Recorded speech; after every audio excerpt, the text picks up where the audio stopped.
Envoyer des emails pour obtenir des backlinks, c'est compliqué. Envoyer des emails, en fait, qui sont ouverts, dans tous les cas, c'est compliqué. Je vois bien que vous êtes beaucoup à galérer. Donc, on va voir ensemble comment on peut faire des campagnes d'outreach, à la fois pour récupérer des backlinks, CF, toutes les stratégies de netlinking qu'on a vues dans les modules précédents de la formation, mais aussi pour pousser tes produits potentiellement, pour pousser du trafic sur ton site. Bref, tu peux exploiter l'outreach et les emails pour plein de raisons différentes, pour promouvoir ton contenu. On va voir tout ça, c'est la promesse de cette vidéo. Avant tout, si tu ne me connais pas, moi c'est Quentin alias QSO et mon objectif, c'est de faire de cette playlist et de cette chaîne YouTube la référence en formation SEO. Et surtout, que ce soit 100% gratuit.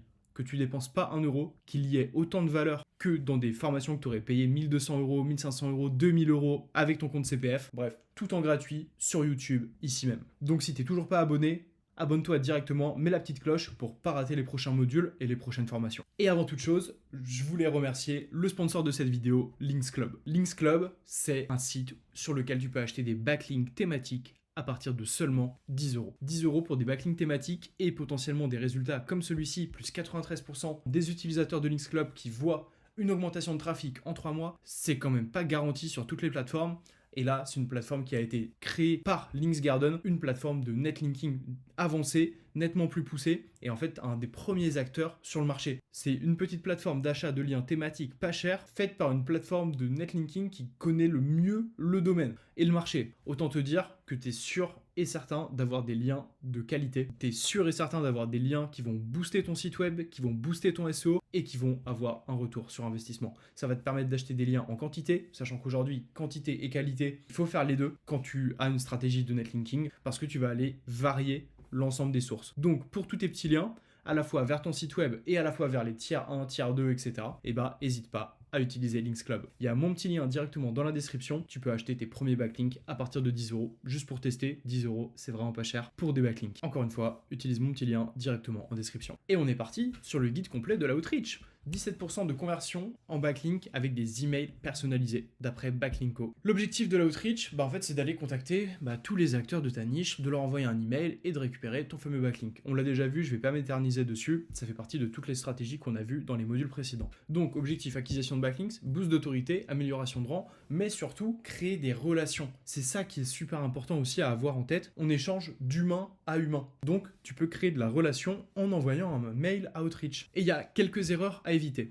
Les emails qui sont impersonnels, pas de personnalisation d'email, aujourd'hui, ça ne peut pas marcher. Manque de ciblage, donc envoyer à des sites qui sont pas pertinents, des sites qui en fait n'ont pas du tout de connexion, de synergie avec ta thématique, avec ton propre site. Envoyer avec un mauvais timing, donc par exemple envoyer le week-end, envoyer sur des périodes de vacances, envoyer à des horaires qui sont pas incroyables, même si, de mon expérience, envoyer un email par exemple un dimanche soir, ça marche. Tout simplement parce que tu vas arriver dans les premiers emails dans la boîte mail le lundi matin. Et ça peut être intéressant de réfléchir à ce genre de choses. Par contre, envoyer un email un vendredi à 23h, c'est pas optimal. Une approche trop agressive, mais on verra que c'est à contrebalancer. Il faut savoir être un peu agressif en fonction du sujet, de la thématique, etc. Mais pas trop agressif.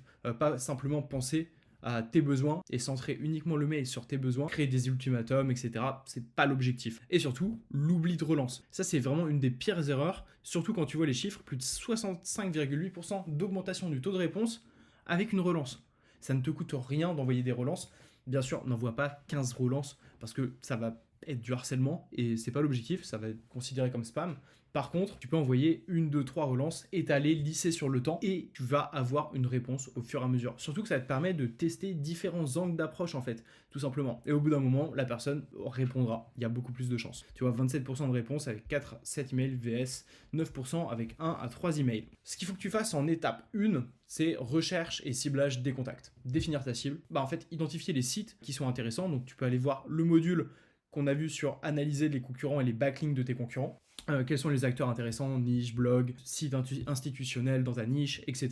Repérer les bonnes personnes, donc les journalistes qui ont rédigé potentiellement, les auteurs des articles, les fondateurs des boîtes. Et en gros, ce que tu vas faire pour qualifier, c'est aller sur LinkedIn et identifier pour le domaine la personne qui est en charge, la personne qui est pertinente, le webmaster par exemple. Et c'est comme ça que ensuite, avec les petits outils qu'il faut, tu vas récupérer email, numéro de téléphone potentiellement et les contacter. Donc on passe à l'étape 3, trouver les emails et valider la qualité des sites. Les outils que je te recommande pour faire tout ça, on va avoir Hunter.io pour rechercher des emails sur des sites directement. Voilà Norbert pour vérifier les emails. Sales Navigator pour la recherche de contacts sur LinkedIn. Href pour l'analyse de sites et ou SEO Observer et ou Majestic pour le côté autorité, c'est pas mal. Et Pitchbox pour la gestion d'outreach.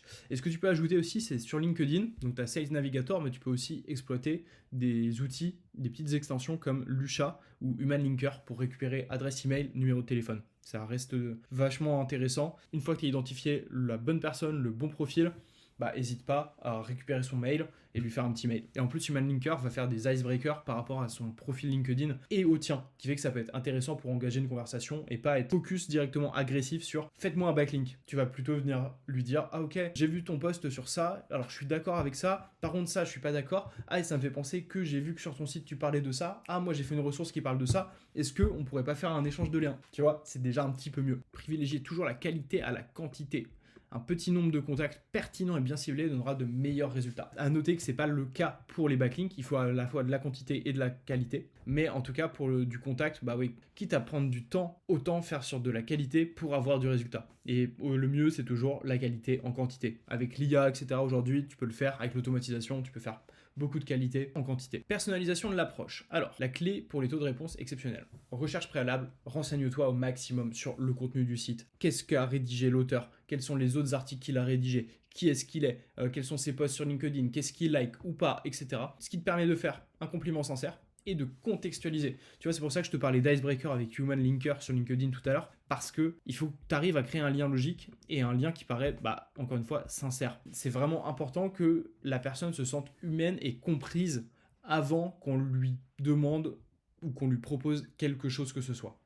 Donc, exemple d'email personnalisé, votre article sur la cuisine française m'a inspiré. Et ce qui est encore mieux, c'est je ne savais pas que la cuisine française était appréciée par 90% des personnes dans le monde. Parce que c'est un chiffre qui sera issu de l'article directement. Et potentiellement, tu peux le tourner aussi à l'inverse, en mode ah, j'ai été impressionné, mais est-ce que vous saviez que sur la cuisine française? Et donc là, la personne va se dire ah, mais il me donne une donnée en plus, incroyable. Et en fait, il va ouvrir. Ça, il faut faire attention à ce que ce soit pas trop mielleux. Enfin, on comprend vite là qu'il y a une intention derrière. Et ce que je recommande le mieux, vraiment de faire un premier mail qui va vraiment valoriser le contenu et qui va donner des tips pour améliorer encore un peu plus le contenu. Ah, j'ai vu que vous auriez pu parler de ça. Et en fait, tu ne demandes rien dans le premier email. Et la personne va te répondre, et va dire ah oui ok merci pour le retour et tout.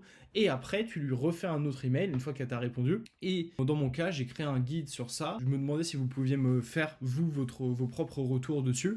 Et en fait la personne va aller le voir et elle va se dire ah ok c'est stylé. Et après elle va te faire des retours. Et après tu dis ok je prends compte de vos retours. Est-ce que ça vous dirait de mettre un lien dedans puisque vous le trouvez pertinent. Là en fait t'enfonces une porte d'entrée, tu l'as fait en 3 mails, mais t'as une chance énorme de convertir le mail et l'outreach directement en backlink. Parce que tu as aidé la personne en premier, la personne t'a aidé et t'a créé un contenu encore de meilleure qualité basé sur ses conseils, donc tu valorises ce qu'elle t'a dit. Et à partir de là, tu lui dis ah ok mais comme en plus c'est un contenu qui vous semble pertinent et que j'ai ajouté ce que vous m'avez dit, est-ce que vous ne feriez pas un lien vers cet article-là, vers ce contenu? C'est super malin parce que ce qu'on appelle le pied de porte, pousser la personne à faire une première action, potentiellement améliorer son article. Après, tu l'as poussé à toi améliorer son propre article et le lire. Et après, en fait, t'as plus qu'à enfoncer la porte et lui demander de faire un lien direct. En clé à retenir, utilisez toujours le prénom. Bon, ça c'est des petits conseils un petit peu basiques. Prouvez que tu connais le site, ça c'est important.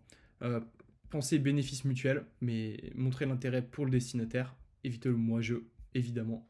Et la petite technique que je viens de te donner en live, franchement, si tu l'appliques, ça marche. J'ai déjà testé 1 ou 2 fois, t'as des très bons taux de retour. Encore une fois, t'as donné de la valeur, que la personne t'a donné de la valeur, elle va avoir du mal à se dire ah mais oui mais en fait non l'article il est pas du tout pertinent alors que je t'ai donné des conseils pour le faire. Donc elle aura beaucoup plus tendance à faire un lien. C'est un petit peu de la manipulation.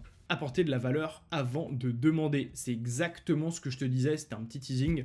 Identifier le besoin, apporter de la valeur, créer une relation, obtenir un backlink. Et tu vois, on pourrait même le segmenter en se disant là on a une première étape, un premier mail, et là on pourrait même se dire on identifie le besoin, on apporte de la valeur avec un premier mail, on crée une relation avec le deuxième mail, et on obtient le backlink avec le troisième mail. D'où le fait qu'il les relance, c'est important, d'où le fait que le taux d'ouverture du premier mail est important, et qu'ensuite après tu as une vraie boucle de discussion avec la personne directement. Ensuite, Broken Link Building, contenu exclusif, coopération éditoriale. Ça, c'est les stratégies que je t'ai déjà évoquées dans les modules précédents de la formation. Je t'invite à aller les voir directement. je vais passer très rapidement dessus. Exemple d'email outreach. Là, à éviter, opportunité de partenariat, personne n'ouvre ça. Un mail, j'ai découvert votre site et je pense qu'il lui correspondrait bien, mon client, nous sommes intéressés. En fait, tu vas payer déjà pour des posts sponsorisés en plus. Et là, cordialement, l'équipe marketing, c'est vraiment très très faible. Alors que par contre, à l'inverse, celui-ci, votre article sur la cuisine française m'a inspiré. Bonjour, nanana, j'ai adoré votre article. Votre approche originale m'a donné envie de contribuer. J'ai trouvé tel élément intéressant. Par contre, là, vous n'avez pas parlé de ça. Je trouve que ce serait pas mal, en tant que lecteur, d'avoir ce genre d'informations. Et après, tu lui dis, en plus, si vous voulez, j'ai rédigé ça, qui peut vous donner des insights auxquels vous n'aviez pas forcément pensé. Je pense que nos 2 articles sont complémentaires. Hop, est-ce que vous voudriez pas faire un lien? Donc ça, c'est la méthode vraiment brutale où tu envoies direct en one shot. Dans mon cas, je préfère le faire en 2 ou 3 emails.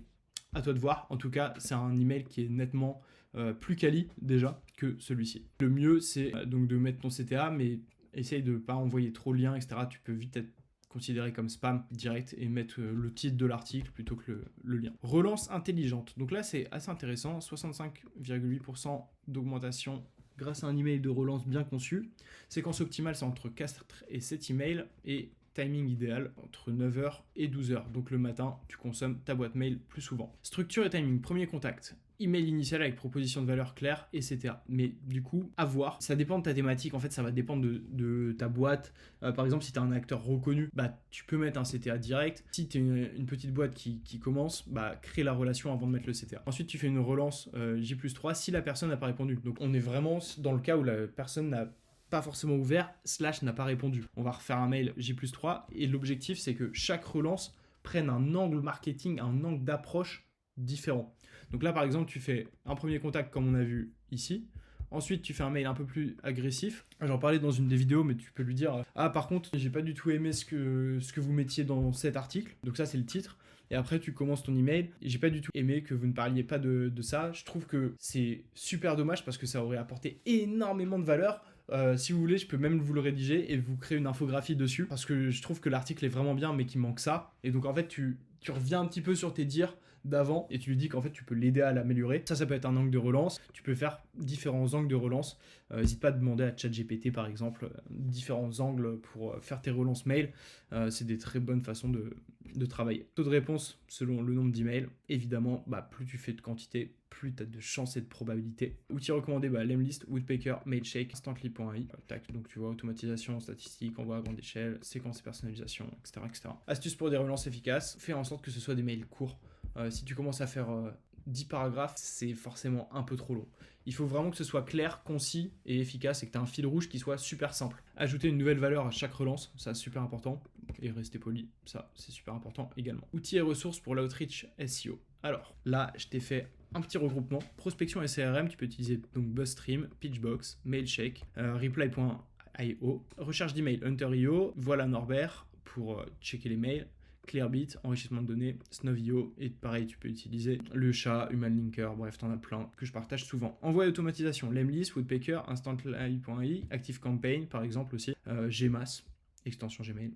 Tu peux faire pas mal de choses. Et après, tu peux aussi automatiser toi directement avec Make, Google Sheet, ça marche très bien, plus Gmail, ça marche très très bien. Suivi Analytics, MailTrack, Yesware, Lemlist aussi qui le fait, et BuzzStream, et SEO et Backlink, donc pour trouver les sites, etc., les spots, Href, SEMrush, Moz, mais un peu moins bien, Majestic, c'est plutôt pas mal. Tableau comparatif des solutions, bon, là c'était au niveau des prix, je te la passe rapidement, tu peux faire pause si tu veux voir les pricing. Combine plusieurs outils pour créer un vrai workflow complet, donc fais-toi le process un peu déjà à la mano, et ensuite, dès que ça marche, hop, tu l'automatises. Toujours comme ça qu'on fonctionne. Utilise des versions gratuites avant d'investir. La plupart, tu peux tous les tester. Et par exemple, sur Backlinko, tu peux avoir des templates d'email, etc. Donc, n'hésite pas à les regarder. Ciblage précis, personnalisation maximale, relance intelligente, valeur d'abord. C'est exactement ce que tu dois faire pour ta stratégie d'outreach. Et en fait, c'est la même chose. Si tu veux convertir, si tu veux vendre tes offres en outreach, en call mailing, c'est exactement la même chose. Comment tu peux créer une relation et aider la personne dans un premier temps, gratuitement. Ensuite, lui demander, toi, de t'aider en contrepartie dans un deuxième temps. Et dans un troisième temps, lui dire, ah, mais en fait, j'ai une solution, je pense qu'elle est parfaite pour toi. Est-ce que je peux t'aider? Et en fait, le fait de le faire en 3 temps, ça montre 1 que t'es pas pressé, ça montre que 2 t'es pas agressif, 3 tu lui donnes de la valeur, 4 tu lui demandes de la valeur, donc elle t'est utile aussi. Et ça, c'est important. C'est peut-être, ça paraît pas logique, mais le fait qu'une personne te soit utile, les gens adorent être utiles.